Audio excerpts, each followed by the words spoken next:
जय हिंद दोस्तों, बहुत स्वागत है आपका GLC IAS के इस ऑनलाइन प्लेटफॉर्म पर। मैं हूं नितिन यादव और हम लोग तैयार कर रहे हैं MPPSC मुख्य परीक्षा पेपर 2 पार्ट बी यूनिट 4 समाजशास्त्र वाला जो पोर्शन है, जो नया जुड़ा है पिछले वर्ष, है ना। थोड़ा सा नया है नए बच्चों के लिए। और चूँकि आप लोगों को पता होना चाहिए कि पहले सोशलॉजी, है ना, 2014 से पहले समाजशास्त्र एक अलग इंडिविजुअल सब्जेक्ट होता था, एक ऐच्छिक विषय होता था, एक ऑप्शनल सब्जेक्ट होता था। और उसी दौरान जो है हम लोगों ने, जब मैंने अपना बताऊं अगर मैं आप लोगों को, कि पहला मेंस इसी सब्जेक्ट से मैंने दिया था, पहला प्रीलिम्स भी मैंने इसी सब्जेक्ट से दिया था, क्योंकि प्री में भी एक ऑप्शनल होता था पहले। तो यहाँ मैं जितना इस सब्जेक्ट को देखा, जितना मैंने इस टॉपिक को देखा जो सिलेबस में आपके दिए हुए हैं, उन टॉपिक्स का जितना मैंने अध्ययन किया, बहुत विशेषज्ञ नॉलेज की ज़रूरत नहीं है। लेकिन MPPSC की आदत होती है, तथ्यात्मक उत्तर चाहता है वो आपसे, ठीक है। इसलिए जब भी आप पढ़ते हो तो विद्वानों के अनुसार चीज़ों को यहाँ आपको रखना पड़ेगा, क्योंकि हो सकता है कि वो मेंस में आपसे सीधे किसी विद्वान के अकॉर्डिंग वो कॉन्सेप्ट क्या है ऐसे पूछ ले, ठीक है। तो आप लोगों को इस चीज़ का विशेष ध्यान रखना है कि अगर थोड़ा सा आपने टेक्निकल जो शब्दावली अगर उसको पकड़ते हुए उत्तर लिखा तो आपको बहुत अच्छे अंक MPPSC मुख्य परीक्षा में मिलने वाले हैं दोस्तों। तो चलिए, आज हमारा जो टॉपिक है अगला, उसके ऊपर हम लोग बात शुरू करते हैं। हमारा जो नेक्स्ट टॉपिक है काफ़ी इंपॉर्टेंट टॉपिक है ना, जिसका जो नाम है आप लोगों के सामने लिखा हुआ है, संस्कृति का समाज और मानव जीवन पर क्या प्रभाव पड़ता है। यही टॉपिक हम लोग आगे बढ़ा रहे हैं, बिल्कुल अकॉर्डिंग टू सिलेबस चल रहा हूँ मैं, 1 बाय 1। तो बिल्कुल गंभीरता से लीजिएगा इस लेक्चर को और बहुत अच्छे से एक एक चीज़ को आप आत्मसात करने की कोशिश करें, स्वयं में ही जानने की, खोजने की कोशिश करें, बहुत इंपॉर्टेंट ही है। चलिए, तो पहला पॉइंट है हमारे, संस्कृति का क्या प्रभाव पड़ता है मनुष्य के जीवन पर या समाज के ऊपर। अगर हम लोग उसकी बात करते तो देखिए, पहला जो लिखा हुआ आप लोगों के सामने कि संस्कृति मानव आवश्यकताओं की पूर्ति करती है ना। कई दिनों से जब हम लोग, या आप मेरे पिछले लेक्चर भी यदि देखेंगे तो मैंने कई बार आपको बताया कि संस्कृति का जो स्वरूप होता है वो 2 रूपों में बटा हुआ होता है। 2 प्रकार से हम इसको देखते हैं। एक होती है भौतिक संस्कृति। भौतिक संस्कृति का अर्थ होता है जो देख सके, छू सके, जिनसे इंद्रिय अनुभव प्राप्त हो सके। दूसरी होती है अभौतिक संस्कृति। अभौतिक संस्कृति वो हो सकती है या वो होती है जो दिखाई नहीं देती, है ना, लेकिन हमारी आवश्यकताओं की पूर्ति दोनों ही करते हैं। जैसे उदाहरण के लिए यदि मैं कहूँ कि ये पेन दिखाई दे रहा है या ये बोर्ड दिखाई दे रहा है, तो ये चश्मा जो है जिसको मैं छू सकता हूँ, जिसका इस्तेमाल मैं फिजिकली कर रहा हूँ, ये भी मेरी संस्कृति है, क्योंकि ये मेरे जीवन को आसान बना रही। संस्कृति की डेफिनेशन ही है कि जो हमारे जीवन को आसान बनाए, जो हमारी आवश्यकताओं की पूर्ति से संबंधित हो। अभौतिक का मतलब क्या होता है, जो दिखाई नहीं देते लेकिन फिर भी हमारी आवश्यकताओं की पूर्ति कर रहे हैं, जैसे रिश्ते, नातेदारी, जैसे कि ज्ञान, है ना। जैसे कि एक क्वेश्चन भी आया इस बार कि इंटेलिजेंस या ज्ञान, जो थोड़ा सा अभी फंसा हुआ क्वेश्चन है, या जो थोड़ा सा जिस पर आपत्ति ली गई है।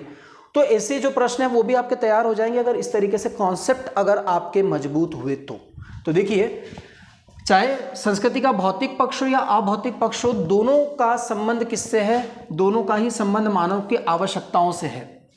जो भी चीज़ मानव की आवश्यकता पूर्ति में सहयोगी नहीं हुई, या कह लीजिए जो भी चीज़ मनुष्य के लिए आवश्यकता पूर्ति का काम नहीं करती है, वो अप्रासंगिक हो जाती है, उसे संस्कृति में हम लोग शामिल ही नहीं करते, या उसका अंत हो जाता है, उसका पतन हो जाता है।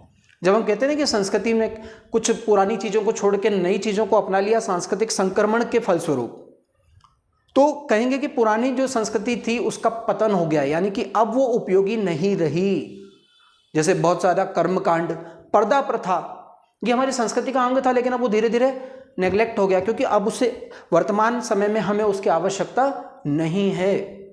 तो जब तक संस्कृति तब तक जीवित रहती, जब तक वो हमारी आवश्यकता की पूर्ति का माध्यम हो, ठीक है। इसका सीधा सीधा संबंध मानव की उपयोगिता से है। आइए पढ़ लेते हैं कि संस्कृति का सर्वाधिक महत्वपूर्ण पक्ष यह है कि ये मानव की विभिन्न शारीरिक, देखिए एक एक करके हम लोग बात करें यदि, तो शारीरिक यानी कि जो मेरे कपड़े पहने हैं, यानी जो मैं भोजन करता हूँ, यानी शारीरिक आवश्यकताओं और शरीर को या शरीर के अस्तित्व को जीवित बनाए रखने के लिए, शाश्वत बनाए रखने के लिए मुझे जो भी चीज़ें यूज़ करता हूँ मैं, वो सब मेरी संस्कृति का अंग है, क्योंकि उनसे मेरी शारीरिक आवश्यकताएं पूरी हो रही है।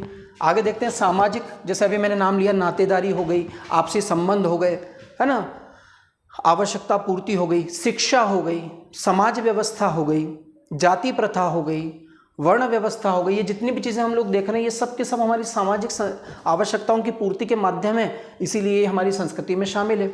मानसिक आवश्यकताओं की बात करते हैं तो जैसे कहते हैं संबल प्रदान करना, अभिप्रेरणा प्रदान करना, ठीक है, जो आपके इथिक्स के सिलेबस में काफ़ी सारी चीज़ें आपको दिखेंगी, सत्यनिष्ठा है, तो ये सारी चीज़ें जो है आपकी मानसिक आवश्यकताओं को पूरी करती है ना। तो इनसे भी क्या होता है बच्चों, हमारी आवश्यकताओं की पूर्ति होती है। तो जितने हमारे व्यक्तित्व के पक्ष हैं एक व्यक्ति के, उतनी प्रकार की आवश्यकताएं होती है, और अगर उन आवश्यकताओं की पूर्ति संभव हो सके तो जिन वस्तुओं से या जिन व्यवस्थाओं से उन आवश्यकताओं की पूर्ति होती है उन्हें हम लोग क्या कहते हैं, संस्कृति कहते हैं। तो इसलिए समझ लीजिए बहुत अच्छे से कि जहाँ आवश्यकता है वहीं संस्कृति है, या जहाँ संस्कृति है वहाँ आवश्यकता पूर्ति जरूर करती होगी। मानव की यदि आवश्यकता पूर्ति का साधन वो नहीं बन पा रही तो समझिए कि संस्कृति अपना अस्तित्व खो देती है। आगे देखते हैं, मानव की आवश्यकता पूर्ति के लिए ही समय समय पर अनेक आविष्कार होते रहे। अब देखिए जितने भी आविष्कारों की हम लोग बात करें, अगर आज के समय की मैं बात करूं, आज के समय की यदि मैं बात करूं बच्चों आपसे, तो अभी जो हम लोगों ने वैक्सीन बनाई है, आप लोगों ने सबने वैक्सीन लगाई होगी, बहुत अच्छे से समझ लीजिए कॉन्सेप्ट, अपने दिमाग को खोल के रखिए कि वो वैक्सीन भी आपकी संस्कृति है, क्योंकि आपके जीवन की रक्षा के लिए और आपकी आवश्यकता पूर्ति के लिए उसका क्या हुआ, आविष्कार हुआ है। ठीक है, ये जो लाइट जल रही है, जो बल्ब है, जो थॉमस एल्वा एडिसन ने जो बल्ब बनाया, वो भी क्या है, हमारी आवश्यकता की पूर्ति करता है। जो घर हमने बनाया वो भी हमारी आवश्यकता की पूर्ति करता है। जो विवाह नामक संस्था हमने बनाई वो भी हमारी मानसिक और शारीरिक और सामाजिक आवश्यकताओं से संबंधित है। यानी कि जो भी चीज़ हमने बनाई, जो भी हमने आविष्कार किया, जो भी हमने खोज की है ना, निरंतर उसमें प्रगति होती रहती है, निरंतर। आपने देखा होगा कि पहले जो कंप्यूटर है वो एक एक कमरे जितने बड़े हुआ करते थे, इतने बड़े बड़े कंप्यूटर, और आज देखिए कि आपकी हथेली पर आ जाता है इतना बड़ा कंप्यूटर भी आने लगा है। यानी इसमें क्या हो रहा है, लगातार परिवर्तन है ना, लिखा हुआ समय समय पर अनेक आविष्कार होते रहते हैं और संस्कृति का परिष्कार होता रहता है। तो पहला पॉइंट आप लोगों को बहुत अच्छे से समझ में आया होगा कि संस्कृति किस तरीके से योगदान देती है। दूसरा पॉइंट हम लोग डिस्कस करेंगे। देखिए जो दूसरा पॉइंट है हमारे सामने क्या है, वो कि संस्कृति व्यक्तित्व निर्माण में मौलिक है। यानी कि जिस समाज की जैसी संस्कृति होती है उस समाज के सदस्यों का वैसा ही व्यवहार होता है, वैसा ही उनका चाल चलन होता है, या कह लीजिए वैसा ही उनकी पर्सनैलिटी बन जाती है ना। हम लोग किसी साउथ इंडिया के व्यक्ति से मिलेंगे तो हम थोड़ी सी देर अगर उससे व्यवहार करेंगे तो हमें पता लग जाएगा कि वो व्यक्ति साउथ इंडिया से आया है। यदि हम नॉर्थ इंडिया के, यूपी बिहार के किसी बच्चे से या किसी व्यक्ति से आप बात करेंगे तो थोड़े से व्यवहार में आपको पता लग जाएगा कि ये कहाँ का होगा। ठीक है ना, ज़्यादा दूर मत जाओ, आप तो मध्य प्रदेश की बात कर लो, कौन बुंदेलखंड का है, कौन मालवा का, कौन निमाड़ का, उसकी थोड़े से व्यवहार से आपको पता लग जाता है। क्यों? क्योंकि उसके व्यक्तित्व में है ना, याद करिए यहाँ पर रामधारी सिंह दिनकर है ना, रामधारी सिंह दिनकर की जो परिभाषा है मैंने जो आपको करवाई है पिछले लेक्चर में, उसमें उन्होंने ये कहा है कि संस्कृति मनुष्य के व्यक्तित्व में उसी तरीके से मिल गई है, उसी तरीके से घुल गई है, उसी तरीके से समाहित हो गई है जैसे फूलों में सुगंध। और जिस तरीके से एक और उदाहरण उन्होंने दिया था जो मुझे थोड़ा सा भूल गया, तो आप लोगों को याद रखना है कि जिस तरीके से फूलों में सुगंध, जिस तरीके से दूध में मक्खन ये चीज़ थी, उसी तरीके से हमारे व्यक्तित्व में हमारी संस्कृति, यानी जो हम हैं वो हमें हमारी संस्कृति ने बनाया है। कितना बड़ा योगदान है ना। और इसीलिए कहते हैं कि देखिए आप लोगों ने फिल्मों में, मैं बार बार फिल्मों का उदाहरण इसलिए देता हूँ क्योंकि समाज का एक परिवेश, समाज का एक आईना दिखाती है फिल्में। यहाँ ध्यान दीजिए आप लोग कि जैसे आपने देखा होगा कि अमर अकबर एंथोनी एक फिल्म है, नाम लिख देता हूँ समझाने के लिए, अमर अकबर एंथोनी है ना। ये आप लोगों ने फिल्म देखी होगी और इस फिल्म में आपने देखा होगा कि शुरू में रामलाल के 3 बच्चे होते हैं, रामलाल ही शायद नाम होता है उसका, प्राण साहब ने जो रोल किया था। लेकिन तीनों बच्चे बिछड़ के अलग अलग जगह चले जाते हैं, है ना। एक अमर जो होता है वो एक पुलिस वाले के पास चला जाता है, तो आपने देखा होगा कि बड़ा होकर वो भी पुलिस ऑफिसर बन जाता है। अकबर को आपने देखा होगा कि वो एक मौलाना के पास एक दरगाह पर छूट जाता है और आपने देखा कि वो वैसा ही बन जाता है, वो एक कव्वाल बन जाता है, अकबर इलाहाबादी, है ना। आपने देखा पर्दा है पर्दा, ठीक है। एंथोनी है ना, एंथोनी गोन्साल्विस, वो कैसे बन गया? क्योंकि वो ऐसे क्रिश्चियन कल्चर के बीच में, उस संस्कृति के बीच में पला बड़ा था। इन तीनों का ये जो व्यक्तित्व बना, इसमें बहुत बड़ा योगदान था इनके, यहाँ लिख रहा हूँ, समाजीकरण का। अब ये समाजीकरण क्या होता है, 3 नंबर में आ सकता है आप लोगों को। समाजीकरण का मतलब होता है एक समाज के सदस्य होने के नाते हम स्वाभाविक रूप से जो कुछ सीखते रहते हैं, है ना, लर्निंग प्रोसेस हमारी जो एक स्वाभाविक अधिगम की प्रक्रिया है ना, ये पटवारी वाले और ये जो बच्चों की एग्ज़ाम की तैयारी होती है ना, आपकी टेट एग्ज़ाम वगैरह, उसमें भी ये पूछा जाता है। तो यहाँ देखिए कि जो समाजीकरण है यानी कि सीखने की प्रक्रिया, या इसके लिए एक बिल्कुल सिंपल अगर सरल शब्द बताऊं तो इसको कह सकते हो आप परवरिश, है ना, ये बड़ा सरल शब्द हो जाएगा आपके लिए। तो जिसकी जैसी परवरिश होती है वैसा ही वो बंदा बन जाता है। अमर, अकबर, एंथनी एक ही पिता की 3 संतान थी, लेकिन तीनों की परवरिश, तीनों का समाजीकरण अलग अलग परिवेश में हुआ और तीनों का व्यक्तित्व इसलिए अलग अलग हो गया, है ना। एक कव्वाल बन गया, एक पुलिस बन गया और एक गुंडा बन गया, ठीक है।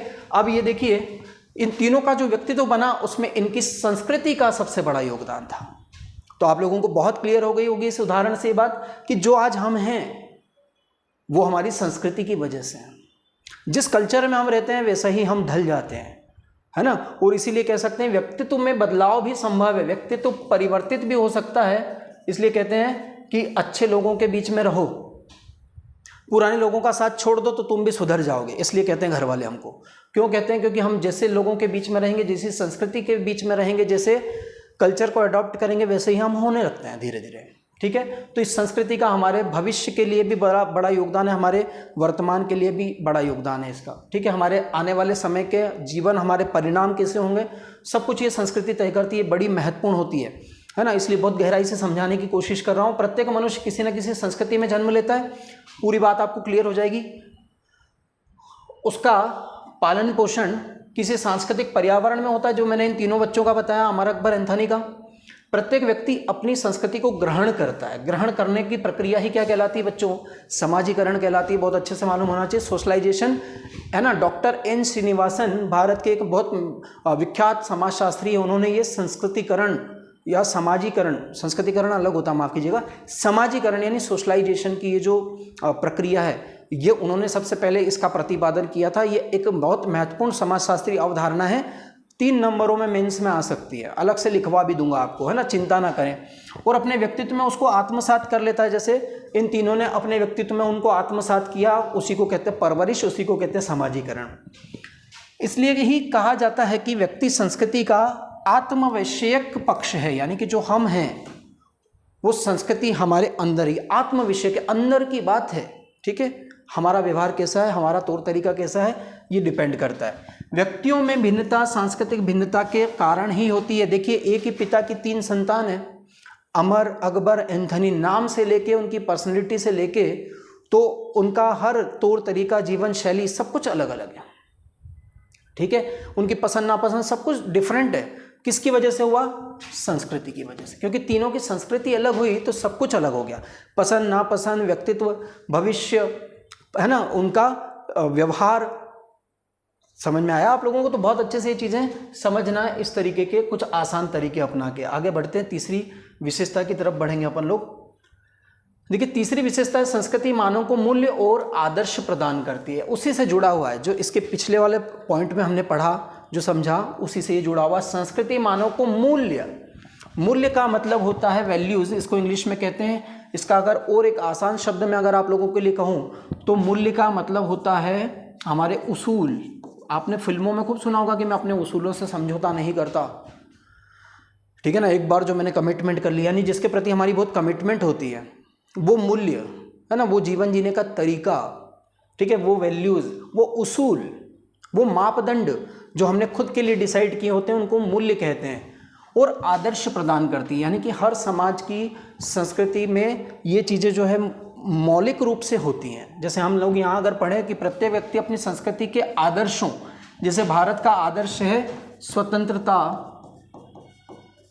समानता और बंधुता, है ना। ये भारतीय संविधान में भी वर्णित शब्द हैं, हमारी संविधान की उद्देशिका में भी, और ये भारतीय सामाजिक और राजनीतिक व्यवस्था के आधार स्तंभ है तीनों, ठीक है। अब ध्यान दीजिए इन आदर्शों को, है ना, हम हमेशा अपने हृदय में संजोए रखते हैं। ऐसा ही हमारा पहला मूल कर्तव्य भी बोलता है कि इनका पालन करें, ठीक है ना। मूल कर्तव्य जो आपका पहला है, और ये भी किसके लिए कह रहा है, हमारी संस्कृति के लिए कह रहा है वो, अगर आप गहराई से समझेंगे तो। तो उन आदर्शों और उन मूल्यों के, जैसे मैं कभी झूठ नहीं बोलूँगा, है ना, जैसे कि मैं हमेशा अपनी परंपरा का पालन करूँगा, ये मेरा मूल्य है, तो उसके अनुरूप ही मैं व्यवहार करता हूँ। जैसी मेरी संस्कृति होती है, जैसे मेरे मूल्य होते हैं, जैसे मेरे आदर्श होते हैं, जैसे मेरे उसूल होते हैं, वैसा ही मेरा व्यवहार होता है। आदर्श और मूल्यों की अवहेलना करने पर व्यक्ति को सामाजिक तिरस्कार का सामना करना पड़ता है। अगर देखिए, मूल्य वो होते हैं जिनको सामाजिक मान्यता प्राप्त होती है। यहाँ आपको याद रखना है, सामाजिक मान्यता की शक्ति होती है मूल्यों के पीछे। अगर किसी समाज में मूल्य है प्रचलित कि यहाँ जाति में ही शादी करनी है ना, यहाँ पे महिलाएं, आज भी चलता है गाँव में, ग्रामीण समाज का एक मूल्य की पर्दा प्रथा का पालन आज भी महिलाएं करती हैं। और यदि आप या कोई भी व्यक्ति या कोई भी महिला वहाँ पर जाने के बाद में अगर उसका पालन ना करे तो उसको क्या करना पड़ता है, सामाजिक तिरस्कार का सामना करना पड़ जाता है। अब यहाँ ध्यान दीजिए, मूल्य का अच्छाई और बुराई से कोई लेना देना नहीं है, ठीक है। पॉजिटिव भी हो सकते हैं मूल्य और नेगेटिव भी हो सकते हैं। कहीं पर्दा प्रथा पाई जाती है, नेगेटिव बात है, लेकिन ये उसका मूल्य है। कहीं पर महिलाओं को कामकाज करने की आज़ादी है ना, सकारात्मक बात है, लेकिन ये भी वहाँ का मूल्य है। तो मूल्य का अच्छाई और बुराई से कोई लेना देना नहीं है ना। जो उसूल होते हैं, जो मूल्य होते हैं, वो अच्छे भी हो सकते हैं, बुरे भी हो सकते हैं, वो सकारात्मक भी हो सकते हैं, नकारात्मक भी हो सकते हैं। तो है ना, ये दोनों हमें किससे मिलते हैं, हमारी संस्कृति से, और हम इनके वाहक होते हैं। हम अपनी अगली पीढ़ी को यही कल्चर, यही मूल्य, यही आदर्श प्रदान करते कि बेटा हमने भी जीवन को ऐसे जिया है, ऐसे तुम भी जीना। जो आपको आपके माता पिता ने सिखाया था, उनको उनके माता पिता ने सिखाया था, वही मूल्य और आदर्श वो किसके अंग होते हैं, हमारी संस्कृति के। अगले पॉइंट पे चलते हैं। संस्कृति मानव की आदतों का निर्धारण करती है। देखिए, बहुत इंपॉर्टेंट पॉइंट है ये भी, इसको समझते हैं, है ना, उसी से जुड़ा हुआ। देखिए, यहाँ एक चीज़ बड़ी आपको आसान लग रही होगी, अगर आप समझ पा रहे होंगे तो, और नहीं समझ में आ रहा तो इस चीज़ को समझिए कि हर अगला पॉइंट पिछले पॉइंट का ही विस्तार है यहाँ पर, है ना। पिछला समझ में आ जाएगा तो अगला ऑटोमेटिक समझ में आ जाएगा, स्वाभाविक रूप से आपको समझ में आएगा। संस्कृति मानव की आदतों का निर्धारण करती है ना। आदतों का निर्धारण कैसे करती है? अभी मैंने एक शब्द दिया था आपको, समाजीकरण। समाजीकरण यानी कि जो आपने सीखा, जैसा आपका कल्चर था, जैसी आपकी परवरिश थी, वैसी ही आपकी आदतें हो जाती है, और वो उसका संबंध सीधा सीधा किससे होता है? आपकी संस्कृति से, है ना। देखते हैं, चूंकि प्रत्येक मनुष्य किसी न किसी पूर्व प्रचलित संस्कृति में ही जन्म लेता है, अतः संस्कृति ही व्यक्तित्व के खान पान, है ना, वेशभूषा और आदतों का निर्धारण करती है। देखिए, ध्यान दीजिए, कई सारे आप लोगों ने एक चीज़ फील की होगी कि कुछ परिवारों में यदि मांसाहार चलता है ना, अगर वो नॉनवेज खाते हैं तो वहाँ के बच्चे जो हैं वो, उनकी मनोवृत्ति मांसाहार के प्रति ठीक ठीक रहेगी कि हाँ ठीक है, खा लेंगे हम भी। और लेकिन यदि कहीं किसी परिवार में कोई ब्राह्मण फैमिली हुई, मान लीजिए किसी परिवार में, यदि बिल्कुल उसका नाम लेना भी वर्जित होता है मांसाहार का, नॉनवेज का, तो आप देखेंगे कि वहाँ पर यदि कोई अगर खाकर आ गया और किसी को पता लग गया ना, तो घर वाले बड़े अच्छे से खबर ले लेते हैं उसको बाहर ही निकाल देते हैं कई बार तो, है ना। क्यों? क्योंकि वहाँ ये आदतें उनकी संस्कृति में है। समझ में आया? चाहे उसके खान पान से रिलेटेड हो, चाहे वेशभूषा की बात करूँ कि मैं कैसे कपड़े पहनता हूँ, ये बहुत उस परिवेश पे डिपेंड करता है कि जहाँ मैं रहता कहाँ हूँ। मेरी हेयर कट कैसी है, ये भी डिपेंड करता है। ये सब संस्कृति के आएंगे बच्चों, बहुत अच्छे से समझिएगा। अपन क्या पहनते हैं, अपने बाल कैसे कटे हुए हैं, है ना। इवन कि देखिए, ये चश्मा मैंने जो लगा रखा है, अब चश्मे भी कई डिज़ाइन के आते हैं, तो मैं कौन से डिज़ाइन पसंद करूँगा, ये भी मेरा कल्चर डिसाइड करता है। कई लोगों को बहुत ज़्यादा भड़कीली चीज़ें पसंद आती है, बहुत ज़्यादा तड़क भड़क वाला, है ना, बहुत ज़्यादा कहना चाहिए कि बहुत ज़्यादा गहरे कलर वाले कपड़े पहनना पसंद करते हैं, और कुछ बहुत शालीन होते हैं। इनमें बहुत कुछ योगदान होता है उनकी अपनी समाजीकरण का, उनकी अपनी परवरिश का, और जिसका संबंध बिल्कुल किससे होता है? संस्कृति से होता है। बहुत अच्छे से चीज़ों को समझिए, बहुत अच्छे से समझिए। मैं बिल्कुल इनिशियल लेवल पर जाके आपको समझा रहा हूँ। अगर मैं समाजशास्त्र की भाषा में बिल्कुल लूँगा ना, तो आपको शायद समझ में नहीं आएगा। लेकिन ध्यान देने की बात यह है कि ये आपके पेपर 2 में है, जो कि जीएस का पेपर है। इस चीज़ पर बहुत ध्यान दो आप लोग बच्चों, जीएस का पेपर है, ये जर्नल स्टडी है, ये सामान्य अध्ययन है। यहाँ विशेषज्ञ नहीं बनने की कोशिश करना है, लेकिन हाँ एमपीपीएससी की आदत है, मैं फिर बोल रहा हूँ कि वो पूछ लेगा आपसे कि मैकाइवर और पेज ने क्या कहा था संस्कृति के बारे में, रामधारी सिंह दिनकर ने क्या कहा था, बोगार्डस ने क्या कहा था, श्रीनिवासन ने क्या कहा था। तो वो चीज़ें हम लोग यहाँ से कंटेंट के रूप में आपको दे रहे हैं। बहुत अच्छे से आप लोगों को याद रखना है। कई लोगों को मैंने देखा सोशियोलॉजी की बुक खरीद ली है वो, पूरी इतनी मोटी बुक आती है गुप्ता एंड शर्मा की, वो आपके काम की है, लेकिन उसमें इतना ज़्यादा है कि आप उलझ जाओगे, आपको पूरी नहीं पढ़नी होगी वो बुक। मैं मना नहीं कर रहा कि आप मत पढ़िए, बिल्कुल पढ़िए, यदि समझदारी से पढ़ सकते हो तो बिल्कुल पढ़ सकते हैं। लेकिन यहाँ ध्यान देने की बात क्या है, बहुत इंपॉर्टेंट चीज़ ये है कि आपको उतना ही पढ़ना है जितना है जीएस के पेपर में, पेपर 2 में इसकी 2-3 यूनिट है। जैसे पेपर 4 अभी यूनिट 4 की बात कर रहा हूँ, उसके बाद में अन्य इकाइयों की भी हम लोग डिस्कशन करेंगे। तो चलिए आगे बढ़ते हैं, हम लोग अगले पॉइंट की तरफ चलते हैं बच्चों। देखिए अगले पॉइंट की तरफ चल रहे हैं हम लोग, देख रहे हैं कि क्या संस्कृति समाज को प्रदान करती है, क्या प्रभाव डालती है। 5वां पॉइंट है आप लोगों के सामने, संस्कृति नैतिकता का निर्धारण करती है। संस्कृति नैतिकता का निर्धारण करती है। नैतिकता का सीधा संबंध किससे होता है कि समाज में किसको उचित समझा जाता है और किसको अनुचित समझा जाता है। बहुत अच्छे से समझिएगा, क्या सही है क्या गलत है, उसका निर्धारण करने की जो शक्ति होती है वो किसके साथ सामने होती है, संस्कृति। क्योंकि संस्कृति में शामिल होते हैं सांस्कृतिक मूल्य, है ना, किसी समाज की मान्यता प्राप्त जो बातें होती है, जो जीवन के तौर तरीके होते हैं, उनको ही सांस्कृतिक या स्वीकृत मूल्य कहते हैं, है ना। उसी को हम प्रतिमान कहते हैं, यानी प्रतिमान को कहा जाएगा मॉडल। एक मॉडल होता है हर संस्कृति में कि यार पुत्र हो तो ऐसा हो, समझ में आ रहा है ना। जैसे हम बात करते हैं कि भगवान राम की जब हम बात करेंगे कि आदर्श मर्यादा पुरुषोत्तम, पुरुषोत्तम यानी पुरुषों में भी उत्तम, श्रेष्ठ मानव, महामानव जिसको कह सकते हैं अपन, सुपरमैन, वो भगवान राम का व्यक्तित्व। जैसे हम बात करते हैं राम राज्य, अब ये राम राज्य क्या है भाई, ये राम राज्य सुशासन का एक प्रतीक है ना, सुशासन या गुड गवर्नेंस का एक प्रतीक है।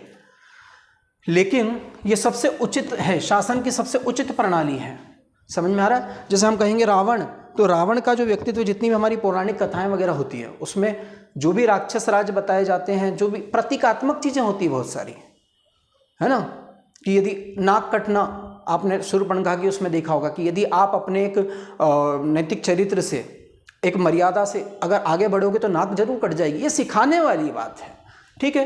तो ये इस प्रकार के जो आदर्श होते हैं, जो नैतिक बातें होती हैं, जो मॉरल वैल्यूज होती हैं, उनका समावेश होता है किसी समाज की संस्कृति में, और समाज के सदस्यों को वो, है ना, पीढ़ी दर पीढ़ी संस्कृति के माध्यम से प्राप्त होती रहती है, और ऐसे ही उनका व्यक्तित्व का निर्माण होता रहता है। आइए इसको और पढ़ लेते हैं। देखिए लिखा हुआ है कि संस्कृति ही व्यक्ति में नैतिकता और उचित अनुचित के भाव उत्पन्न करती। क्या सही है क्या गलत है ना। राम राज्य सबसे सही राज्य है, अंधेर नगरी चौपट राजा सबसे गलत राज्य है, समझ में आ रहा है। ये जो आदर्श हैं, ये जो नैतिक बातें हैं, ये जो नैतिक मूल्य, ये संस्कृति हमें प्रदान करती है।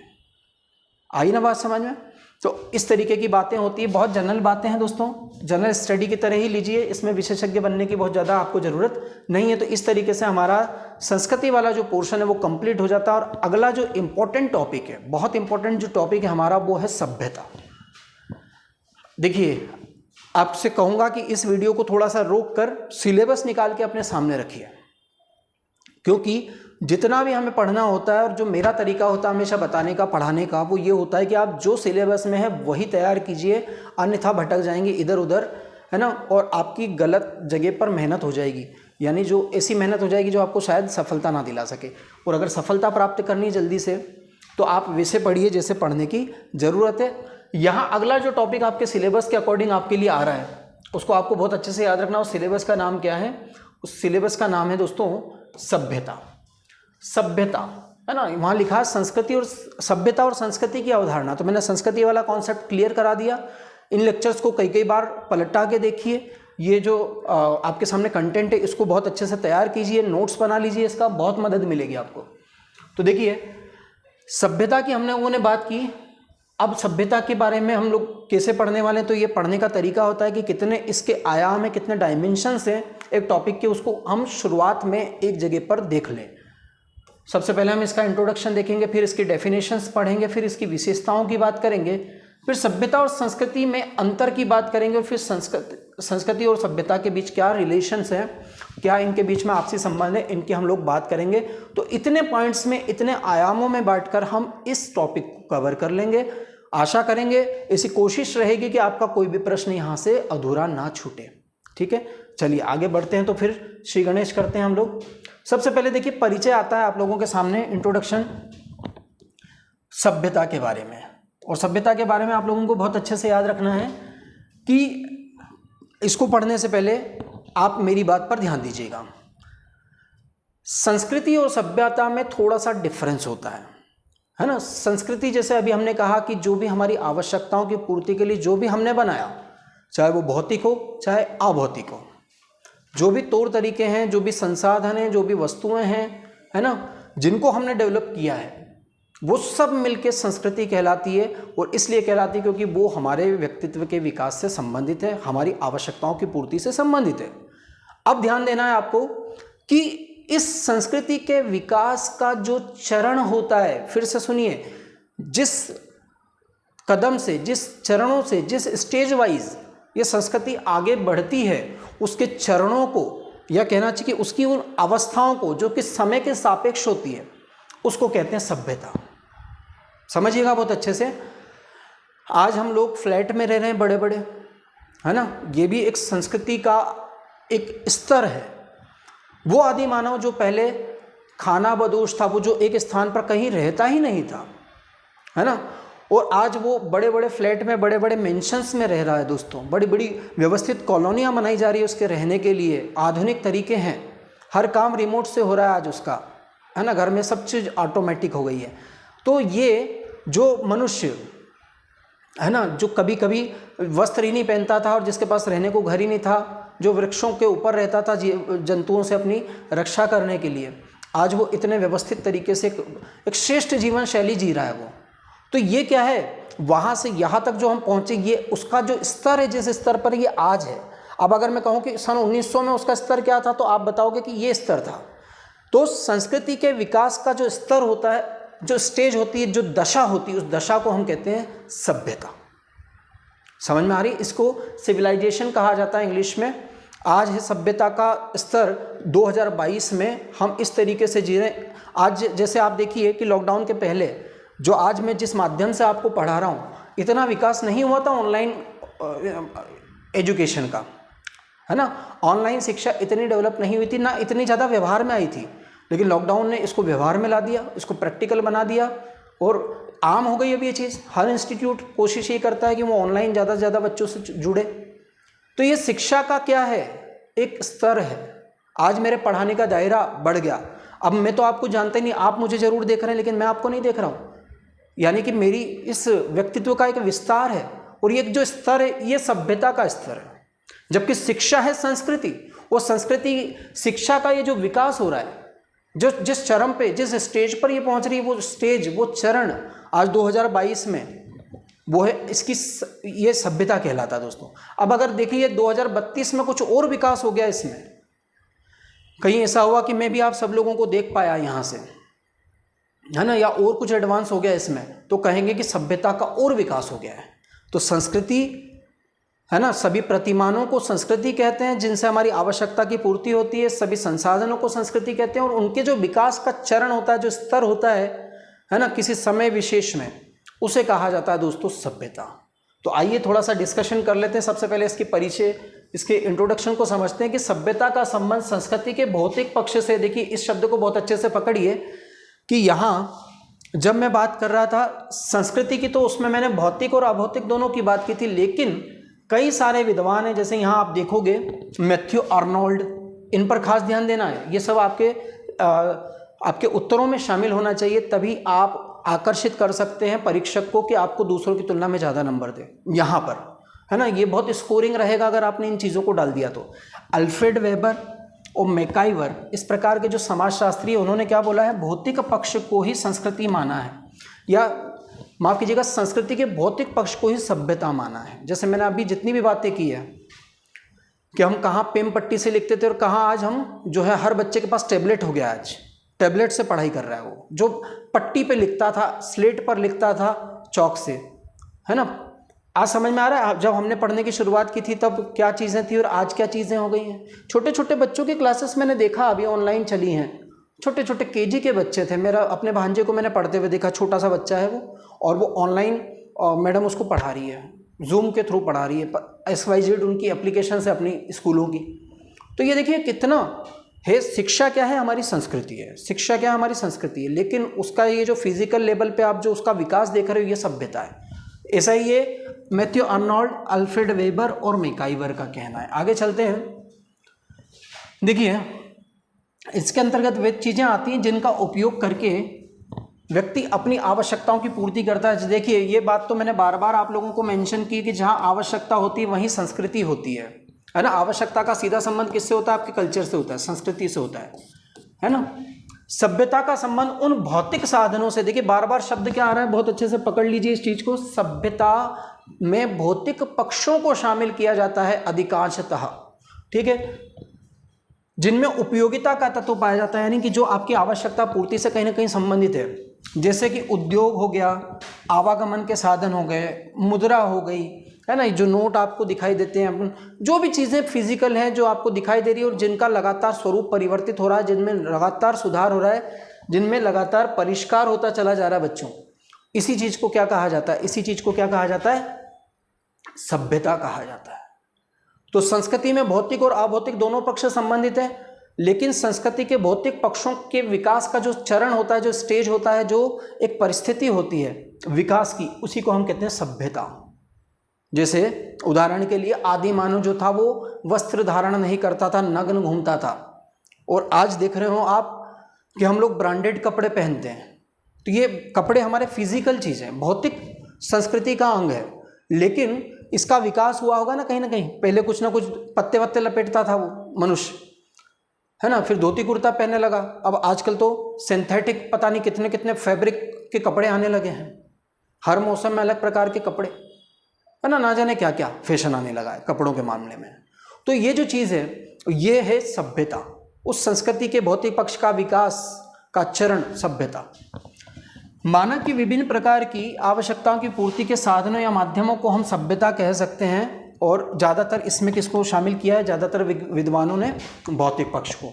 आइए इसकी कुछ परिभाषाओं को मैं आपके सामने रखूंगा तो आपको और चीज़ें क्लियर हो जाएगी। देखिए यहाँ शाब्दिक अर्थ अगर पूछा जाए परीक्षा में, क्योंकि हो सकता है सब्जेक्ट के तौर पर आपसे इसके शाब्दिक अर्थ पूछ लिया जाए, तो एक लैटिन भाषा का शब्द है जिसमें है सिविटस और सिविस। इन दोनों से मिलकर के, इन दोनों से क्रमशः नगर या नगर निवासी कहलाता है। इसलिए देखें कि आप हर जगह पर सभ्यता का संबंध किसी न किसी नगर से बताया जाता है, जैसे सिंधु सभ्यता या मिस्र की सभ्यता, चीन की सभ्यता, है ना। सिविलाइजेशन जो शब्द है वो इससे बताया जाता है। इस दृष्टि से सभ्यता का अर्थ उन नगरों या नगर निवासियों से जो एक स्थान पर स्थायी रूप से निवास करते हैं, शिक्षित है तथा जिनका व्यवहार जटिल है। अन्य शब्दों में उच्च एवं विकसित संस्कृति को ही सभ्यता कहा जाता है। मैंने कहा ना, संस्कृति का विकास और उस विकास का चरण या उस विकास की दशा को ही हम लोग क्या कहते हैं बच्चों? इसको हम कहते हैं सभ्यता। बहुत अच्छे से ये आप लोगों को ध्यान में रखना है। चलिए कुछ और परिभाषाओं के माध्यम से आपको क्लियर कराने की कोशिश करूंगा, और यहाँ बहुत अच्छे से मैं बार बार दोहरा रहा हूँ कि ये परिभाषाएं जो हैं, है ना, ये परिभाषाएं आपको एज इट इज परीक्षा में पूछी जा सकती है कि फलानी परिभाषा किस विद्वान की है, तो ये बहुत अच्छे से पढ़ना है आपको। जैसे यहाँ पे पहला दिया मैकाइवर और पेज के अनुसार, सभ्यता से हमारा अर्थ उस संपूर्ण प्रविधि तथा संगठन से है जिसे कि मनुष्य ने अपने जीवन की दशाओं को नियंत्रित करने के प्रयत्न से बनाया है। यानी कि देखिए सभ्यता भौतिक पक्ष से रिलेटेड है, ये बताती है आपको मैकाइवर और पेज की परिभाषा। क्या लिखा हुआ है? उस संपूर्ण प्रविधि, प्रविधि का मतलब होता है तरीका या जीवन शैली, जीवन शैली। ये बहुत अच्छे से आप लोगों को ध्यान रखना है कि वो प्रविधि या वो जीवन शैली से है ना, उसके ऑर्गेनाइजेशन यानी कि उसके समन्वय की बात है यहाँ, उसके समन्वय से है जिसको मनुष्य ने अपने जीवन की दिशाओं को नियंत्रित करने के प्रयत्न से बनाया, यानी कि अपनी आवश्यकता की पूर्ति के लिए मनुष्य ने बनाया। तो यहाँ मैकाइवर और पेज की चीज जो परिभाषा वो ये चीज़ तय करती है कि भौतिक जो भी हमारी जीवन शैली में काम आने वाली, जो भी हमारे जीवन को आसान बनाने वाली चीज़ें हैं, है ना, जिनको मनुष्य ने क्या किया है, जिसको मनुष्य ने खुद डेवलप किया है, और उनके विकास को ही सभ्यता कहा जाता है। ये मैकाइवर और पेज की परिभाषा आप लोगों को ध्यान में रखनी चाहिए। आगे और बात कर लेते हैं। देखिए और एक इंपॉर्टेंट आपके पास है कि टाइलर का मत है। टाइलर, सभ्यता मानव जाति की वह विकसित अवस्था है। देखिए मैं बार बार आपको एक शब्द बोल रहा हूं अभी कि स्टेज होती है, परिस्थिति होती है, स्टेज होती है, कई बार मैंने अभी रिपीट किया है कि चरण होता है, एक अवस्था है, एक कंडीशन है जिसमें उच्च श्रेणी के व्यक्ति और सामाजिक संगठन पाए जाते हैं। यानी कि जो आज आप देख रहे हो वो सर्वोच्च चरम है उसके विकास का, ठीक है। आगे हो सकता है और विकास हो उसमें, जिसका उद्देश्य मानव के गुणों, शक्ति और प्रसन्नता में वृद्धि करना है। तो ये आप लोगों को यहाँ पर टाइलर की परिभाषा को भी याद करना है। और यहाँ पर थोड़ा सा एक चीज़ आप लोगों को समझना है कि ये परिभाषा में आप अपने शब्द नहीं लगा सकते। ये परिभाषाएं इन विद्वानों के नाम के साथ यदि आप लिखेंगे तो इन परिभाषाओं को आपको एज इट इज़ लिखना पड़ेगा, ठीक है, एज इट इज़ आपको लिखना पड़ेगा। तो इस तरीके से आज हम लोगों ने अभी जो कि समय है मेरे पास ये, तो यहाँ ध्यान रखने वाली बात है कि हम लोगों ने बहुत अच्छे से सभ्यता का टॉपिक स्टार्ट किया है, संस्कृति को हमने कवर कर लिया है। आगे आने वाले जो लेक्चर्स होंगे उसमें आपको पूरी यूनिट बहुत अच्छे से क्लियर की जाएगी। तो आप लगातार जुड़े रहें, ज़्यादा से ज़्यादा इस लेक्चर को शेयर करें, है ना। और यदि आप ऑफलाइन में जो मेंस का टारगेट बैच अगर उसमें जुड़ना चाहते हैं तो इस ऐप में जो दिए गए नंबर हैं वहाँ पर आप लोग संपर्क करें, GLCIAS के साथ में जुड़ें और अपने रिजल्ट को पॉजिटिव बनाने में बहुत बड़ा योगदान आपको मिल सकता है दोस्तों यहाँ से। तो इसी शुभकामना के साथ सभी से आज मैं विदा लेता हूँ। जय हिंद दोस्तों।